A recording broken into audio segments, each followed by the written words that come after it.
membership director, and I just have to applaud you. Tom and I, our speaker, were like, well, we'll see what the turnout is in this kind of temporary tsunami that we find ourselves in. So well done, all of you, for getting here, but at least we know the parking was not as much of a challenge today with the rainy garden. As always, I'd like to ask any new members, any first-time members to the speaker series here with us today. Not as many as usual, but a few new faces we'll welcome. This is our monthly member speaker series. I will say this is the time of year where we start planning for 2025, so if anybody ever has any ideas, please let me know. I'm always around, but you can also just email membership@mobot.org. We'd love to hear your ideas, whether it's a speaker that you know or just a topic that you're interested in. We'd love to hear them, and we'll try to incorporate as many as we can into next year's program. Before I introduce Tom today, I do want to do a plug for our next speaker series, which is on Tuesday, August 6th at 11 a.m. We will welcome historian, gardener, and writer Carolyn Bennett, and she's going to look at women artists, mostly maybe unknown, who have used gardens as inspiration for their work. So she'll give us a nice survey of some artists.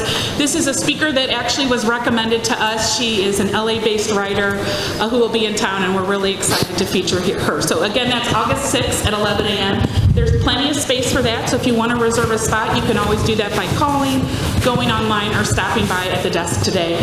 Looking a little further ahead, we don't have any of our other speaker series posted, but I'll tell you some of the topics that are coming up. We have Bowood Farms is going to be doing something with us on container gardening in September. If you're familiar with Bowood in the Central West End, they'll do a fabulous presentation, I'm sure. We'll have an author who's going to be talking, his book is called Planting Clues, and it's sort of using plant science to solve crimes. So that should be a fun one for October. And then, of course, November is our members' holiday decorating program. So if you've not been to that before, we offer 2 sessions in November on the same day, one at 10 and one at 2 p.m. It's really, to me, the official kickoff to the holidays at the garden. So this year, the team from Schnucks will be here to wow us here with some holiday decor. So that is all coming up. You'll see that in the next issue of your bulletin, which will drop next month. Now it is my great pleasure to introduce Tom Bush to the stage. In 2010, Tom Bush began volunteering here at the garden as a horticultural volunteer in the Japanese garden, quickly developing a deep fondness for the space. Since 2010, Tom has also volunteered with the Floral Display Group, the Garden Host Group, unofficially with the Institutional Advancement and Membership Group, and today is an active volunteer docent, so giving tours and working at the Visitor Engagement Station. Tom might look familiar to you because he spends a lot of time here. Through his, is that a, flash flood warning, it seems like we'll be okay. Through his volunteer work and his own research, Tom has become an expert on the Japanese garden, and particularly on the stone carvings that we're going to hear about today. A little bit about Tom outside the garden. Tom is a native St. Louisan who attended the University of Kansas, where he studied electrical engineering. All right, go Jayhawks. He moved to Las Cruces, New Mexico, where he taught engineering at New Mexico State University, and he came back to St. Louis to work for McDonnell Aircraft and Emerson Electric. He finished his career at Washington University, where he taught electrical engineering before his retirement. And then again, he in 2010 became the garden all the time. So it's my great pleasure to introduce Tom here today. I know we're in for a special treat. Tom, I'll bring you up.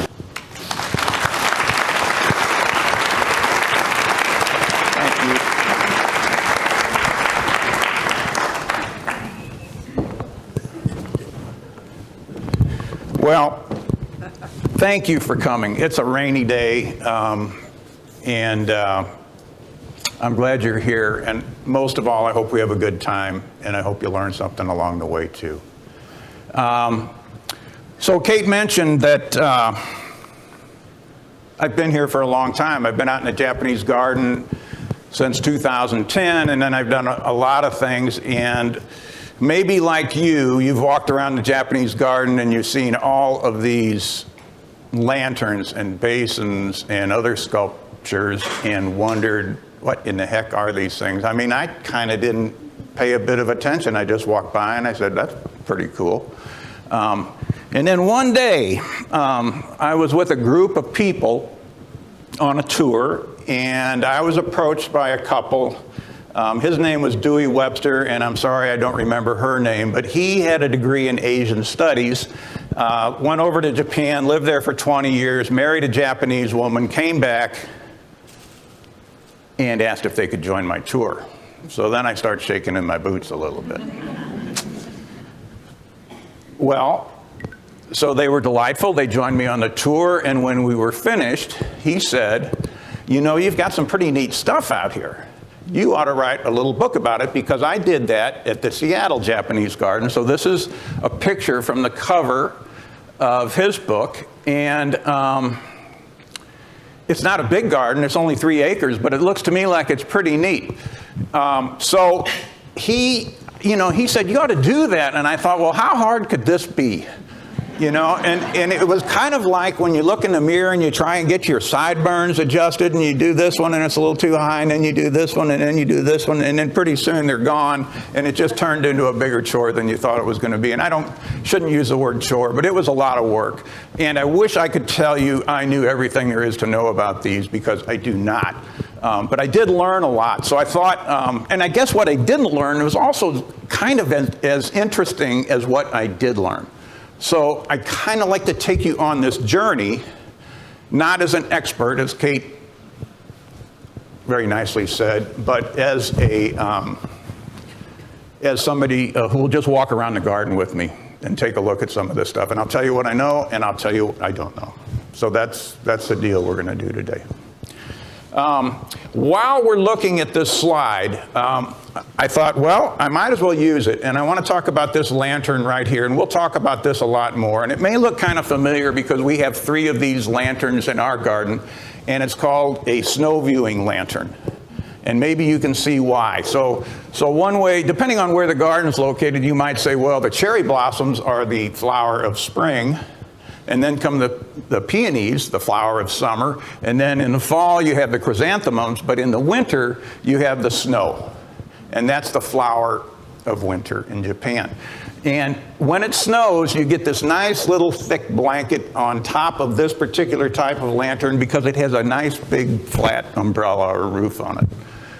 The other thing I want to point out is that it's near the water. That's typically where they're installed, not necessarily here.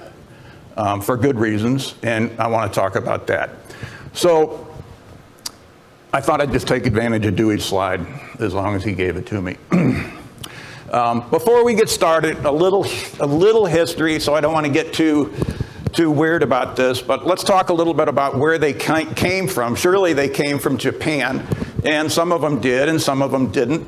I want to talk about how do you even begin to describe these things? Because there's so many different types, and then we'll get into our particular carvings. Fair enough? Okay. Uh-oh. There we go. Okay. So I don't, my mom always said, don't talk about religion, sex, or politics, but we need to talk about religion for just a minute. And the first tradition I want to talk about is called the Shinto tradition, and it is the indigenous tradition in Japan. And it is old, it is ancient, and it was not disturbed for many, many years because Japan's an archipelago and it's surrounded by water, so they didn't have that many visitors. And so, it is like many indigenous traditions, it's very much nature-based. And it hasn't been monkeyed with too much. They didn't have visitors until about the year 600 or something like that. Seems like a long time ago. But compared to some other religions, they've been around a long time. And it is the Shinto that brings us the basins in the garden. So that's kind of an overarching statement, but it is the basins that came from the Shinto tradition. Well, now comes the Buddhist tradition in about the year 600. And when you have a place that has a very deep, a religion of their own, and now another religion comes, something happens that the academics would call syncretism. And those two religions just became like this. So, maybe the Shinto said, well, that's a good idea. And maybe the Buddha said, that's a good idea. And they started kind of blending this together. Koichi Kawana, the designer of the garden, his words for it was a curious jumble. So, and that's kind of the way it is, a curious jumble. But the Buddhists arrived from primarily from China and from the Korean peninsula. But the fact of the matter is, the Buddha was born kind of up somewhere around here in a little town called Lumbini. And his tradition, it spread all over the place, all the way through the Indian subcontinent, all the way up here through China, down here through Southeast Asia, and then it went from China and Korea over to Japan. And it wasn't until about the 6th century that it arrived in Japan. And it is the Buddhist tradition where we get lanterns and pagodas. So that's roughly where these two things came from. Now,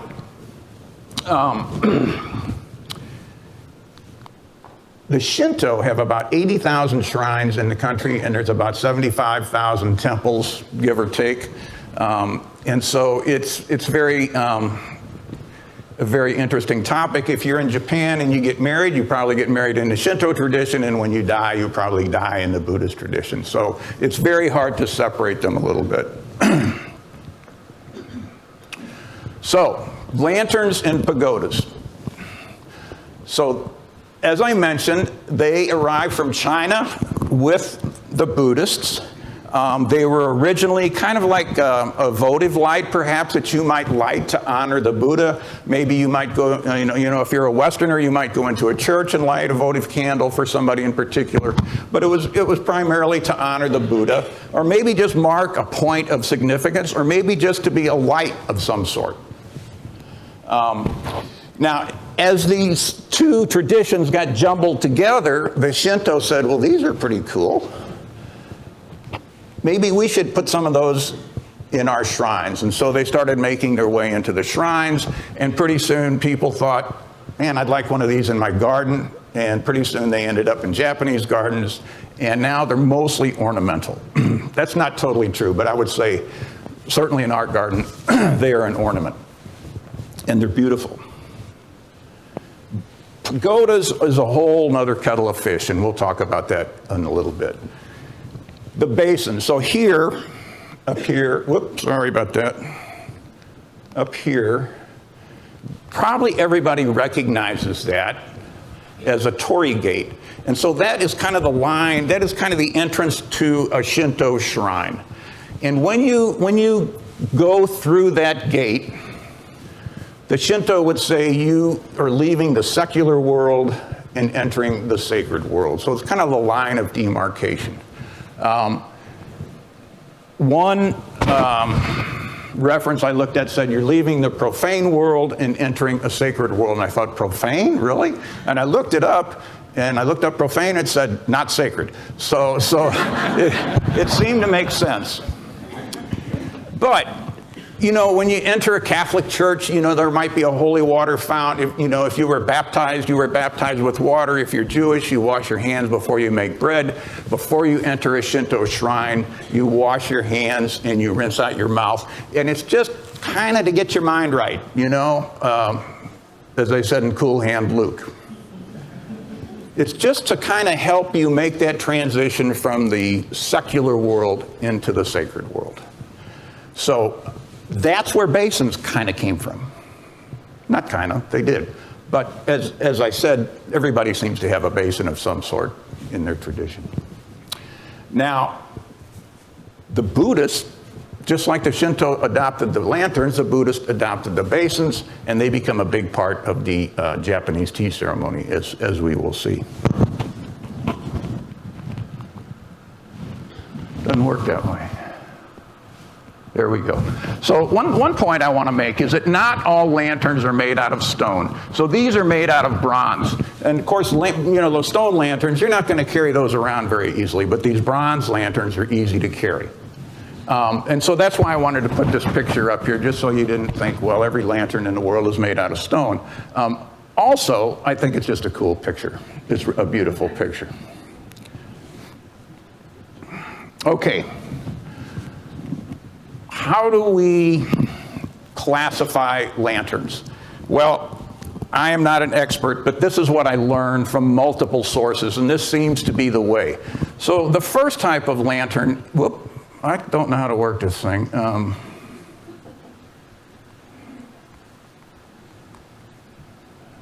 Wrong button. This one right here. Pedestal lantern. See how it's sitting on a pedestal? That's why it's called a pedestal lantern.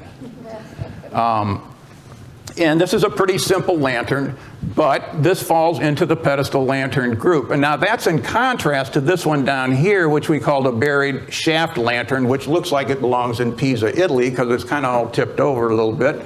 But the fact is, it's not on a pedestal. You dig a hole in the ground and you stick it in there, and it should be a lot more stable. Then you get to this type. So remember the snow viewing lantern we saw on the first slide? This is a snow viewing lantern. The Japanese would call it a yukimi lantern, and it has this nice big broad umbrella on top of it. So contrast that with this one right here. And this is to catch the snow, which is the flower of winter for the Japanese. And it stands on legs. So it might be on 3 legs, it might be on 4 legs, it might be on 6 legs, it might even be on 1 leg. But it falls into the legged class of lanterns. We have 3 of them. One of them, well, they're all pretty cool, 2 of them in particular. Then there's these things called movable lanterns. And I said you can't really carry a stone lantern around, but it is felt that these, so this doesn't have any legs at all, it has no shaft, it just sits there. And it might have come from the notion that you could carry one of these bronze lanterns and set it down somewhere to mark a spot on the ground. Now you can't do it with this lantern, but perhaps that's where this particular idea came from. And then there's this one here. And this is not a very good example. I got this one out of my backyard, but there is something called a natural lantern. And suppose you find some rocks, excuse me, that you can stack up, and maybe one of them's got a hole in it or a little depression where you can put a candle or a whale oil lamp and make a very natural lantern out of it. Now, we have these. We have buried shaft lanterns. We have yukimi lanterns. We do not have any of these movable lanterns, and we don't have any of these natural-looking lanterns. So we're going to be talking about these 3 right here. Okay, I hope I press the right button. Okay, so this is sort of a typical lantern, but as you know, legged lanterns don't have a shaft. So this is just to give you an idea of how we refer to some of these items. So first of all, this one stands on a pedestal, and then there is a shaft right here, and then there's this banding or ribbing, and this is your first quiz to think about what is that rib doing on a lot of these lanterns. And then holding up the platform is the shaft. On top of the platform is a firebox, and you would put a candle or a whale oil lamp inside of that. Then there's a little roof, a little umbrella, canopy, whatever you might want to call it, to keep the weather out. And then on top, there is a finial of some sort. So those are kind of the basic elements. Clearly, a movable lantern doesn't have any of this on it. Legged lanterns don't have any of this on it. But this is kind of an idea of how we might want to classify some of the elements of these lanterns. And generally, they're just stacked on top of each other. Now, I think ours in this garden, and probably in most, are mortared together. But I don't think in general they have to be mortared together. Oh, I wanted to talk about this finial up top here, because a lot of them have a pretty interesting shape. Whoop. And if, I think there's a delay. There we go. If you go look at a lotus flower before it blooms, it has a bud, and it's shaped like that. So think of all of these finials as a stylized version of this lotus flower bud here. So even here on the drum bridge, has everybody been out to the Japanese garden? Okay. So even on the drum bridge and in other places, this motif is followed. Now here's one on a snow viewing lantern. It looks like it's been squashed, but I think you can still kind of see, if you squint your eyes, say, yep, it sort of looks like that. And then sometimes you'll see a finial like this where the bud sits on top of a, perhaps a lotus flower. So that's why all of these lanterns have those on top. What about basins? Why are they the way they are? Well, I think the most desirable basin is the kind of basins you'd find down in Johnson Shut-ins. So I haven't been there when I was a kid, but I remember a lot of rocks that had been naturally, carved by the water, and they had some sort of a depression in them. And if I could go steal one, we'd have a pretty desirable basin. Now, this one here, I think, was carved to look like a natural basin, and we have one just like that in our garden. But that's the idea that they're going for right there, a very natural-looking basin that maybe was just hollowed out by the wind, the rain, and the water. Then you get these artisanal basins, which are clearly carved and clearly are functional, but also have an artistic value to them. So that would be something like that. And we have these in our garden too, certainly one of them that's pretty significant. And then we have something like this. Now, these pagodas, if you remember, pagodas are kind of tall and towery. And also remember that Japan is pretty prone to earthquakes. So if you have a big tall pagoda and there's an earthquake and it falls over, you don't just throw away everything. Maybe you take the base of it and you carve a depression in the top of it, and you end up with a lantern that was reused. Or maybe you have the canopy and you flip it over and carve something into that, and you reuse that. So I call these, well, I don't call them, but these are called repurposed lanterns. I don't know if this is a repurposed lantern. This is called the basin of the four-sided Buddha, because there's an image of the Buddha on each side. And I was told by a couple of references that typically when you see these, this is a repurposed lantern. I don't know that it is or not, but I just wanted to give you a notion of what I was talking about. Wrong one. Okay, so let's get oriented. We're going to walk around the garden. So this picture, by the way, was generated by a man named Cassidy Moody, who used to work here, and he was wonderful with a drone.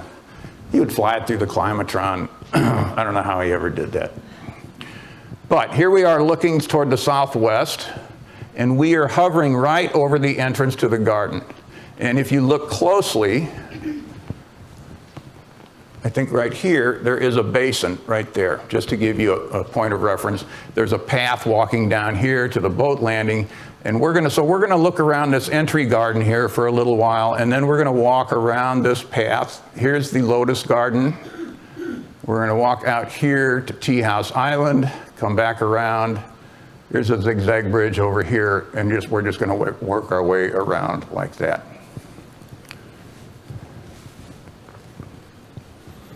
So here's our first stone monument. Some people call this a sentinel stone. There was a fellow named Kent Bunting who wrote his doctoral dissertation about Seiwa-En, and I learned a lot from him. Now, it was written from the point of view of a Zen Buddhist. So there's really not much in it pointing to the Shinto tradition, but I learned a lot. Particularly, there was a chapter called The Money, and he talked about where did all the money come from this garden. We'll talk about that in a minute. But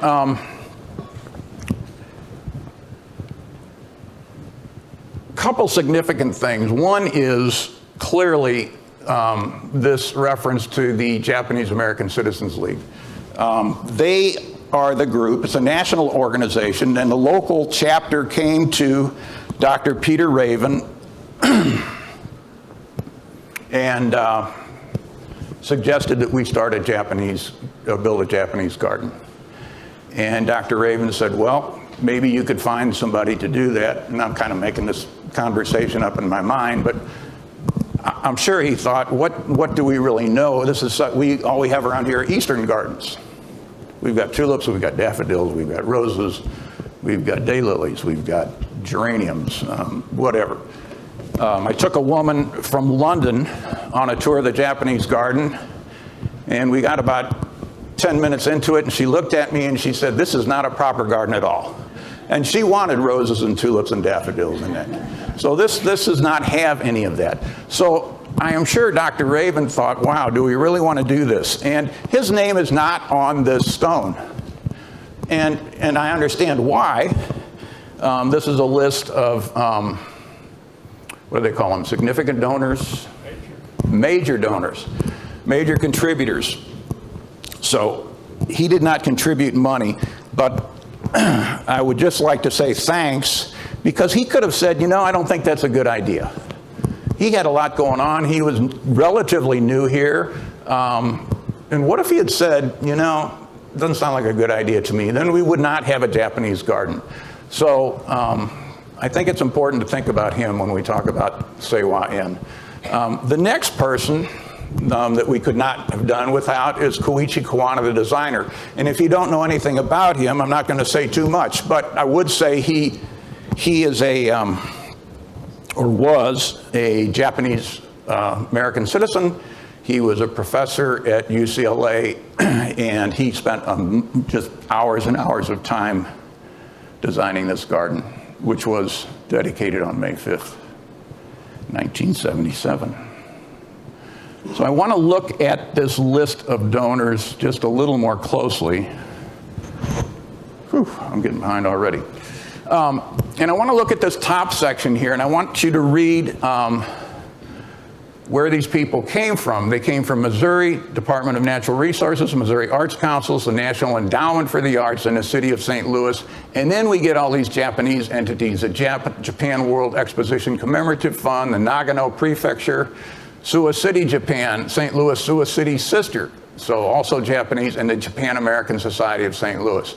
And so this cooperation was something that Koichi Kawana was very interested in, and it affected a little bit the construction of the garden. Now, this National Endowment of the Arts, a letter from Peter Raven, he's talking about all these people that helped us out, and he talked about the NEA, and he said, we got $75,000 from the National Endowment for the Arts, which I believe constitutes the first contribution ever made by the museum program of the National Endowment for a garden display of any kind anywhere. So I think that speaks volumes to the artistic value of our garden. Okay, what do we see when we walk into the garden? We see a basin, which Koichi Kawana had designed and shipped over from Japan, and we see this snow viewing lantern, which came from the 1904 World's Fair. After the fair, it came from Japan, they shipped it over here, and after the fair was over, shipping it back was going to cost a lot of money, so a gentleman bought 2 of them, and they ended up in our garden. And the reason so remember I said that these typically are by the water. Well, these are not near the water at all. So Koichi Kawana put them there. So he said, so here are 2 symbols of importance in the garden. From the 1904 St. Louis Exposition, the snow viewing lantern, and the very expensive and prominent water basin to purify. He liked that idea of showing how much cooperation there was. Here is our lantern at the 1904 World's Fair. So we think we have the first Japanese garden here. Actually, it was the second Japanese garden. So there it is at the fair, and here it is in our garden, and almost at exactly the same angle. So this is interesting. So this was placed here by Peter Raven's wife, Tamara, and Koichi Kawana. I'm sure all 3 of them developed quite a friendship. And so I think it was when she passed away, when he passed away, Koichi Kawana passed away, that she placed this out here. And it says Little Prince of the Garden, or Garden of the Little Prince. And that is his crest up top, and this is the Japanese kanji for this right here. And these are called stele. I think the plural stele. I can't quite figure it out. Here's another one. This one's interesting, and I had a hard time getting it translated, so I gave it to a couple that we know. She is Japanese. He speaks 5 languages. One of them is Japanese. She was raised in Japan, And of course, he was not Japanese, and they struggled with it a little bit. And so they sent it to her parents over in Japan, and they struggled with it a little bit. And what they struggled with was, that idea of this word Issei. Issei means first generation of Japanese Americans. So if you live in Japan, you wouldn't need to know that word. But if you lived here, it's real important. And so if you really translate it, it says the flower of the Issei blooms here. And that was Koichi Kawana's way of paying homage to the first generation of Japanese immigrants and their impact on the Americas. And they didn't just come to North America. There was millions that went to South America as well. Okay, now we come to two lanterns that I don't know anything about. One of them I don't know anything about. The other one, I was told so much about it that I couldn't decide what was true and what was not true. This one, it's just a rustic little lantern. It's on your right. As you walk into the garden, you turn right, and it's up there by the stream that flows from the woodland garden into the Japanese garden. I never noticed it, and it's kind of cool, I think. I think it'd be fun to have in my garden. But it's carved, but it's not ornately carved. But it has a pedestal, a shaft, platform for the firebox, a roof, and a finial. And that's about all I know about it. I asked some people that should know, and this person said, it just turned up one morning. Well, I'm not sure I believe that, but he probably knew, but I don't think he was going to say, and I'm not sure why. But that's one that I don't know anything. I just don't know anything about it. This one I know too much about. I had 4 or 5 people tell me all these stories about, so there's 2 of these, where they came from and why they were placed this way and when they were placed. And everybody had a little different story. And then I started looking at the timing, and it didn't match what they said. And so I just thought I'd get these 2 out of the way. This is kind of down near the lotus garden, so keep in mind we're walking clockwise around the garden. So I know a little bit about the rest of them. Wrong.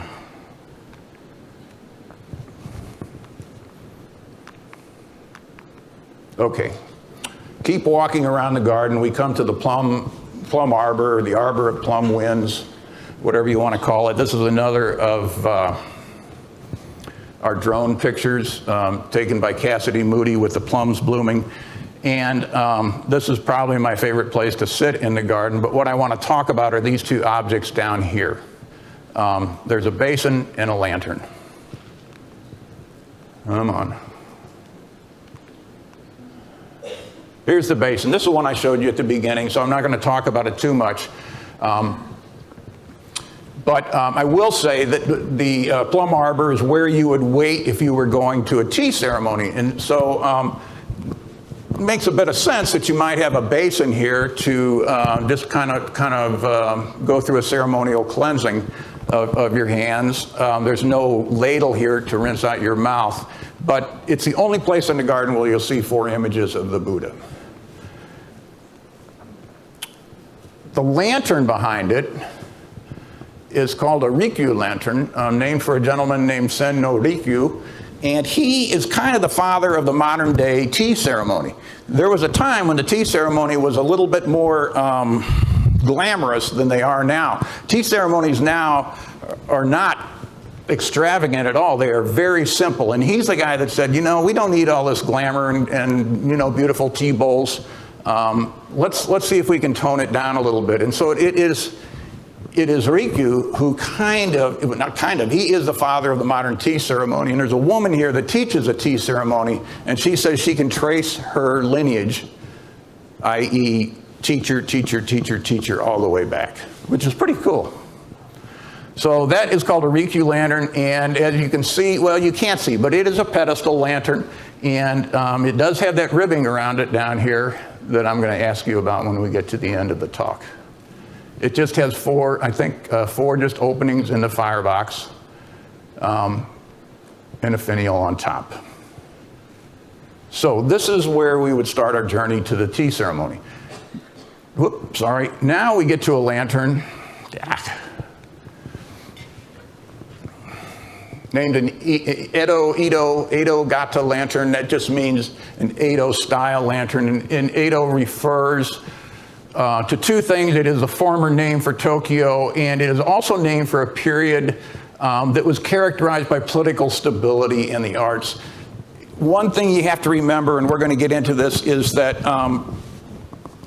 Japan was a very divided nation. I mean, there was always some sort of civil war going on. And there were a number of people who decided we need to unite the nation, but it was a real struggle. And so I don't know a whole lot about this one other than it's beautiful. It's easily 6 feet tall, and it is a pedestal lantern. It does not have any ribbing, and it has this really neat platform for the firebox, which stands on these little tiny legs. I don't know how they can be so strong, but if you go, it's hard to miss when you're out there. I mean, it's easy to miss.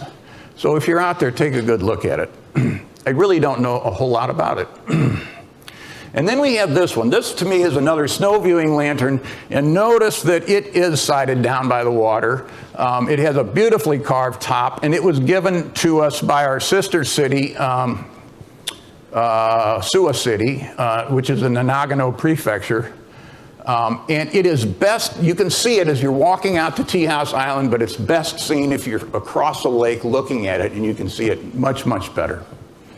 So that is one of 3 snow viewing lanterns. Remember, the first one was at the beginning, and Koichi Kawana purposely did not put it by the water. Okay, here we are out on Tea House Island, and we find this lantern, which is very, very interesting. It's called an Oribe lantern. Oribe kind of followed in the footsteps of Rikyu, so he was a tea ceremony guy as well. It has, it's a buried shaft lantern. It kind of this one has a bulge in it. In the firebox, there is a crescent moon, and on the other side, you can see a full moon. On this side, they're just square openings, so you have to reach in to light the light. The interesting thing about this is down here. And this is a close-up. And during the 14th and 15th century is about the time when the English and the Portuguese arrived and brought Christianity with them. And that worked out fine for a while until somebody said, this is maybe not a good idea, having this foreign influence. And so the Christians were horribly persecuted. So a lot of them went into hiding, and they called them hidden Christians, kind of like we call crypto Jews. You know, crypto means hidden. So in Spain, we had the crypto Jews. Here we kind of have the crypto Christians, or the hidden Christians as they're called.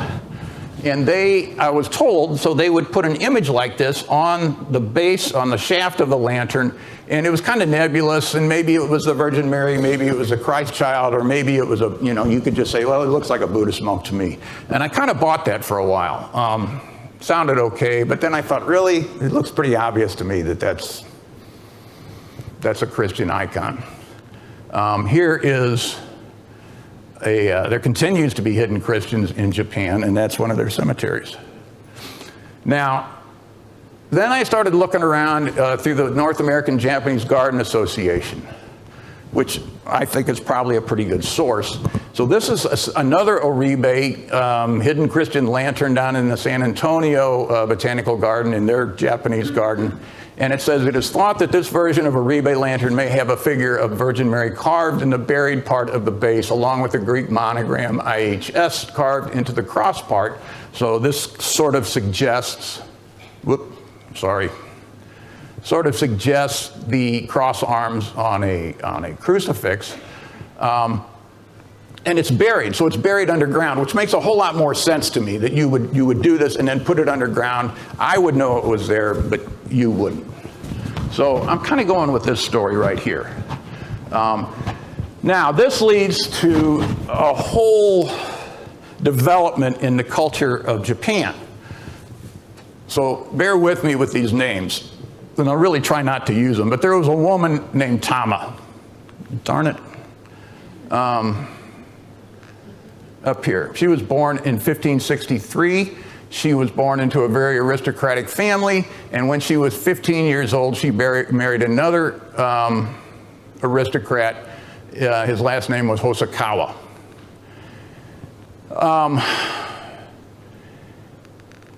4 years after they were married, her father betrayed one of the first unifiers of Japan. I said there was 3 of them.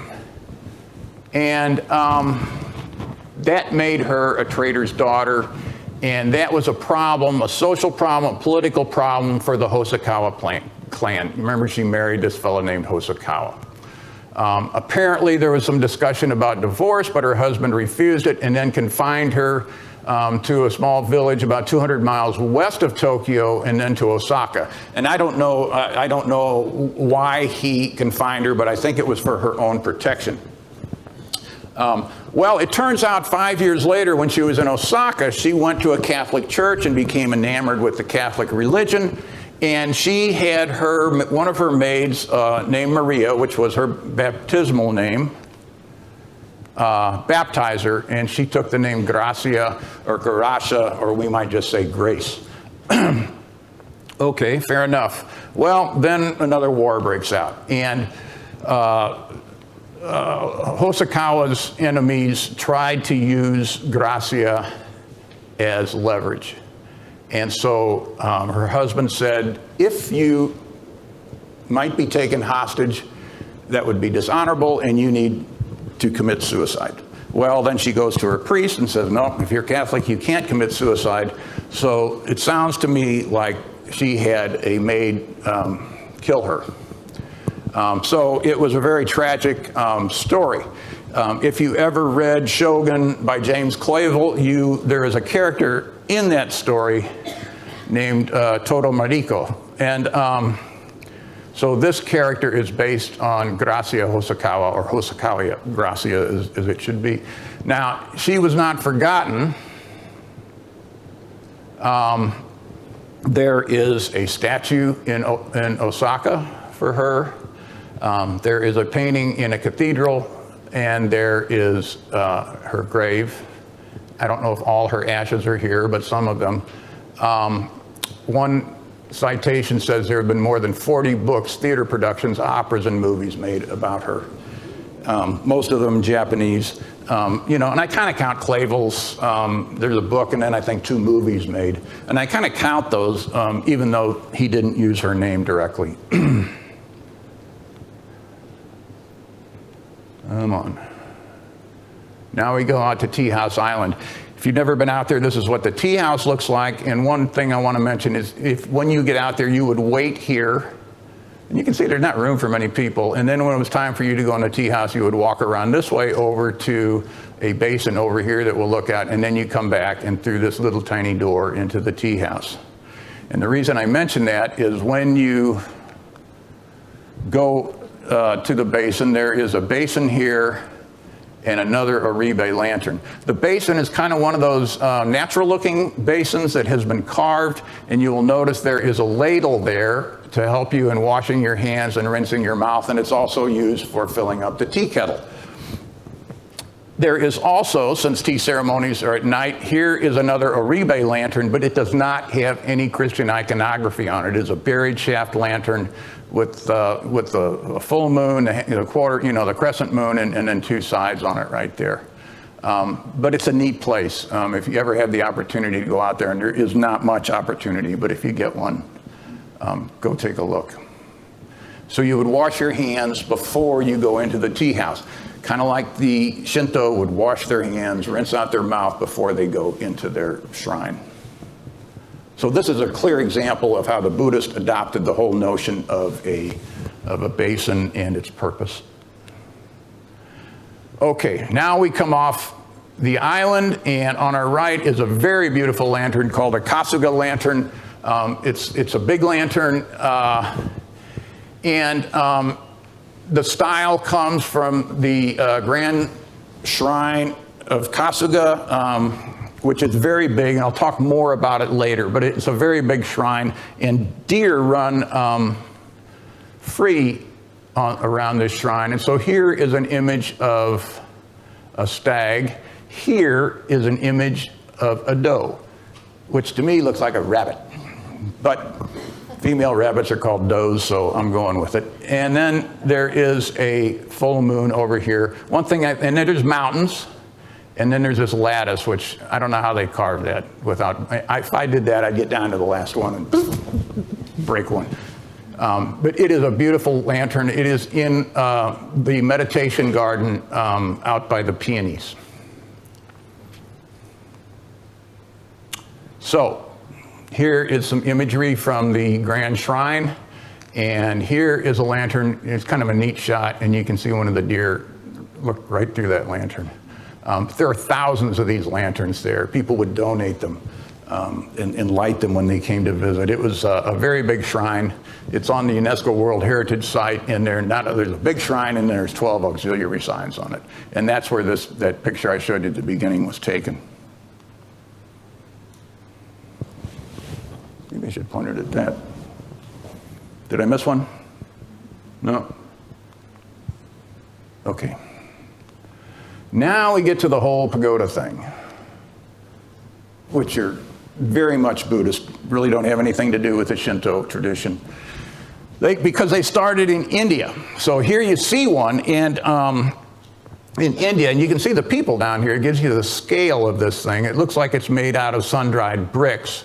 And a stupa is a Sanskrit word that means an honorable person is buried here, and the Buddha's ashes apparently were divided into multiple groups, and they were buried in 3 stupas around the Indian subcontinent. Now, in general, they were just used for housing Buddhist relics. And then they started moving. As Buddhism moved, so here we are. Here's one in Nepal. And again, here's some people down here. And this one's pretty cool looking. Then they moved to Korea and to China and finally to Japan. Here's one made out of wood. So not all of them were stone or brick. But, come on, slide projector. Did it go? Want 2 of them. Here's one of 2 that we have. Now this one can be better seen from Magnolia Avenue than from the garden. So if you know where the restrooms are out in the garden, it's kind of out behind there near the fence.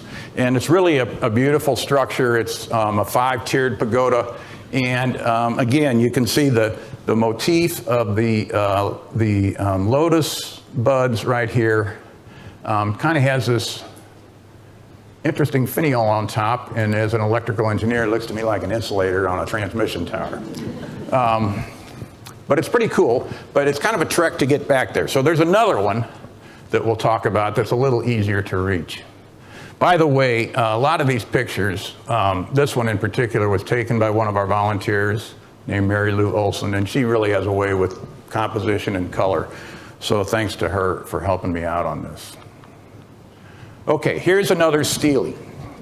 I had a hard time with this one too. I used to help teach English as a second language, and I took a picture, I showed it to a woman from Japan. She said, I can't read it. She says, go ask that Chinese guy over there. I asked him, and he read it just fine, and he came up with, the breeze makes your heart rejoice. I thought, okay. So then I asked another Chinese guy. He said, spring wind is coming, my heart is flying. Same sentiment. Then this fellow named Kent Bunting, who is not Japanese, but he wrote his PhD dissertation about the garden. He said, pine winds soothe the soul. So then I asked some people in the Japanese American Citizens League, and those people who are familiar with the tea ceremony basically said, and so this is not a translation, a literal translation, but basically said that the sound of the pine wind is reminiscent of the sound of a boiling tea kettle, reminding participants in the tea ceremony to just listen to the sound of the kettle, let the dust of the world settle. Listen to the sound of the kettle, let the dust of the world settle, and be mindful of your moment in the tea house. So I don't know which one of those you would like to go with. I kind of like the last one, but it was very interesting. I was out there with an elderly Japanese woman, and she said, well, This is all, you know, Chinese characters, except this is Japanese up there. So it's no wonder, and it's calligraphy, so it's no wonder people struggled to read this. This is interesting. This is called the anemone for Courtney Bean Obata. Gio Obata, you may know, St. Louis gentleman who helped found Helmuth Obata and Kassebaum, huge worldwide architectural firm. They did the Air and Space Museum in Washington, D.C. They did the Abbey out at the Priory. They did the planetarium. I think they had 51 offices around the world at one time. He was 19 years old. He was going to school in the Bay Area. What's the name of the school out in the Bay Area? Berkeley, studying architecture. And the night before, we rounded up about 140,000 of our citizens. His parents knew what was coming, and he said, they said, you need to get out of here. And so he started traveling east, and he got to St. Louis. Washington University was the only university that was accepting Japanese Americans at the time, particularly the architectural school, so that's why he settled here. So he settled here, finished his degree, and ultimately married a woman named Courtney Bean. Courtney Bean died at a tender age of 59 of breast cancer, and so a friend of the family named Mary Judge carved this anemone, which was her favorite flower, and that's how it happened to end up in our Japanese garden. This is where the ceremony for the remembrance of her life was held. So, a sad story. We were lucky to have him. On your left, as you keep walking, kind of down this canyon with kind of a rock waterfall behind it, is this basin right here, and it's called a coin basin sometimes because it's round and it looks like a coin that was apparently circulated in north part of China. It's called a Fusen basin sometimes because apparently these are Chinese characters, but in Japanese this one is pronounced Fu and this one is pronounced Sen. And it's one of my favorites. It's beautiful, and this would be, you know, one of those artisanal basins that we talked about at the beginning. This little lantern, I won't even try and pronounce it. People call it a firefly lantern because usually it's planted, it's set near the water, and so from across the lake you can see it. See the light inside glistening off the water. So this is in a garden that commemorates two people, Isabel Pring and George Pring. And George Pring was one of the giants of the garden. He was born in southern England in Devon, and when he was 14, he moved up near the Royal Botanic Gardens at Kew. If you don't know where Kew is, it's right next to Richmond. And if you don't know what Richmond is, remember the Richmond Greyhounds from Ted Lasso? That's where he worked. So it's on the west side of London. And I guess he got a job sweeping the floors or something when he was about 14, but it became very clear that he loved plants, and he started monkeying around with orchids. And then he kind of started sitting in on a course at the Queen's School at Kew, a 2-year course. And he wasn't supposed to be there. You were supposed to be 21 years old. And pretty soon the professor walked back there and started looking through his notes and said, "You can stay." After 2 years, he graduated. I think he was offered 2 jobs, one in Calcutta and one here. And we're lucky that he came here because he stayed for 63 years. And he is very well known for breeding orchids, and especially well known for water lilies. His wife was named Isabel. She's the person who started the first group of interpreters within the Tower Grove House. So she kind of started her own docent group to take people through the Tower Grove House.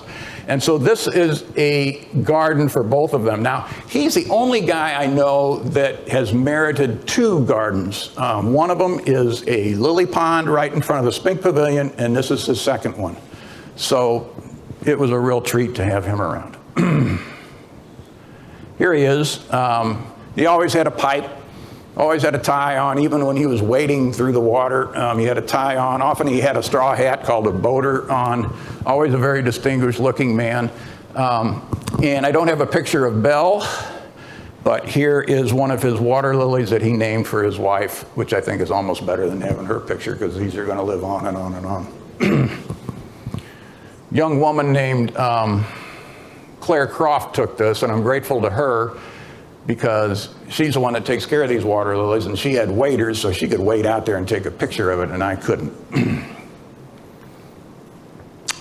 Don't know much about this. It's called a Ranke lantern. I put it in the one-legged lantern group. I don't know if that's proper or not, but I don't know where else to put it. It's a beautiful lantern. It almost reminds me of a snow viewing lantern with that big broad roof on it.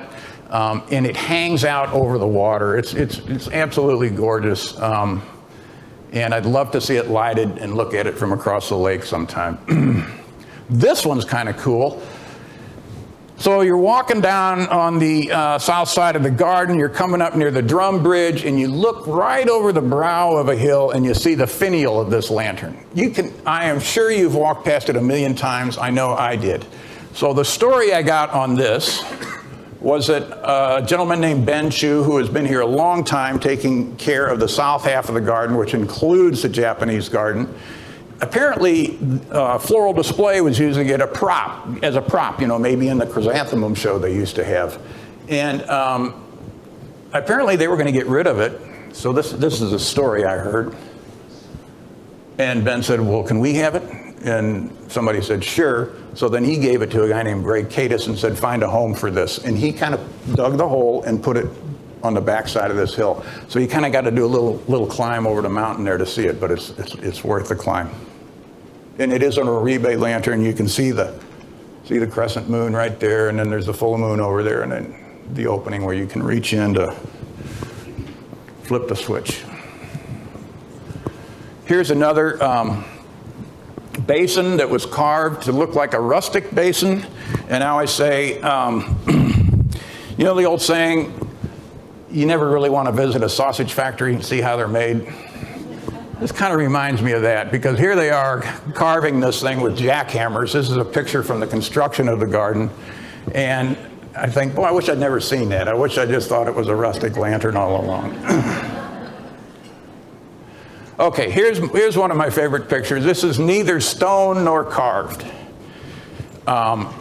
This is the spillway for the lake. And here's Koichi Kawana with a glass of champagne. Here's Dr. Raven pouring champagne. This gentleman back here is named Carl Pettit. And this is his dog over here, Marcus. Carl was the project architect for the garden. And I stole this from probably came from our archives, but I stole it from Carl's presentation he gave about a year ago. I know I can find out the names of these other gentlemen, but it was this guy and this guy and this guy that I wanted to highlight. There's his dog. Now, what are they celebrating? Here's the garden is finished. Everything is planted. All the rocks are in place. Why would you stand on top of a sewer and drink champagne? I mean, I would, but why? These are important people. Well, this was the day they closed the spillway. That was the last thing they needed to complete the garden. So they closed the spillway, and now the lake starts to fill up, and now the garden is finished. So there they are celebrating the unofficial beginning of the garden. And I also like it because of the dog. Apparently Carl would bring his dog to work every day. And I think he's over there looking for his champagne. Here's another snow viewing lantern that came from the 1904 World's Fair. It's on your left down by the drum bridge. To me, it's not as pretty as some of the other ones. It looks a little heavy-handed, but boy, I'd love to have it anyway. It's beautiful. Here is another pagoda. Now, this is Alfred Avenue back here. If you wonder why George and Isabel Pring have their garden out there, well, they lived back here. I don't know about this house, but it's pretty close. And so that garden kind of is, back this way, runs parallel to Alfred Avenue, and that's why they put it out in the middle of the Japanese garden. But again, this is quintessential Buddhist, and it sits on this plinth block down here. Now, think about this. If this thing fell apart and you found it, but this was still available, you might be tempted to carve a depression in the top of it. And so this would be one of those repurposed lanterns.